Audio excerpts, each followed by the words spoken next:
May kinalaman si Amy Marcos. Ano pong masasabi natin tungkol dito? Dito sa article kasing ito, sabi, Babalina is on the move.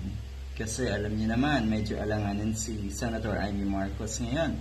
Sa darating na eleksyon, medyo nasa bandang huli ang kanyang pangalan pagdating sa mga survey nga for senatorials. At kung titignan niyo po, mukhang may halong politika talaga ito eh. Kasi alam niyo naman si Mr. Daryl Yap, nakasandal yan kay Amy Marcos at kay Sara Duterte. So ano pa nga ba? Diba? Bakit ngayon lang siya nakaisip gumawa ng ganitong klaseng pelikula at bakit binuhay niya yung napakatagal ng issue? Para saan?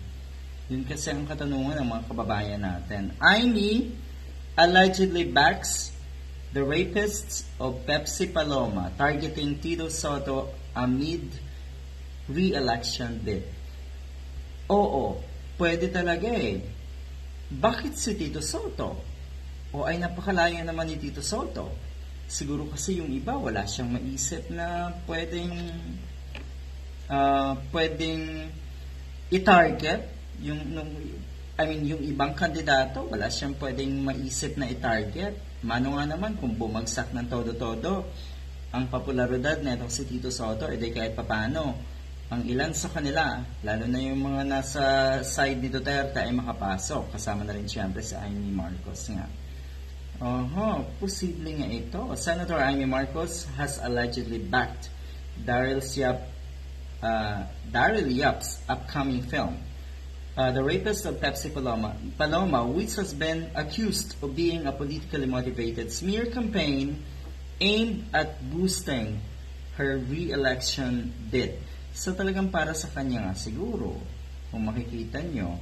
The movie is reportedly aimed at bringing down Vic's brother, former Senator Vicente Soto III, to improve Amy's chances of re-election. May punto. Kaya lang kasi malabo eh. Diba? Yan kasi, o yan ang nakasanayan ng mga Duterte na mukhang na-adapt na itong si Amy Marcos.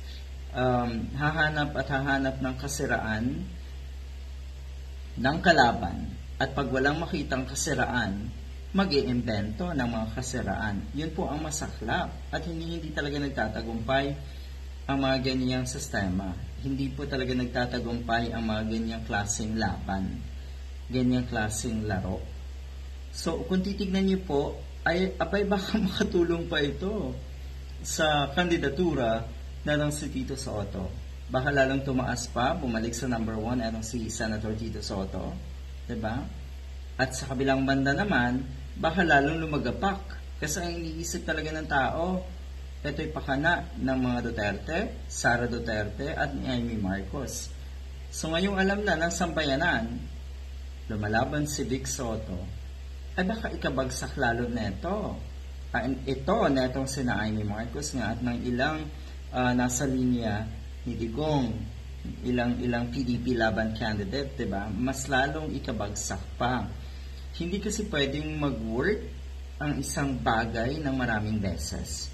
Katulad ng ginawa nila noon, nag-work talaga yung movie na yon. Pero ulitin ko isang beses lang yan nag-work. Sa pangalawa, pangatlo, lalo na ay hindi na talaga obra yan. At talagang ikababagsak niya na yung mga ganitong klaseng paraan yun ng laban. Hindi talaga fair. Good luck.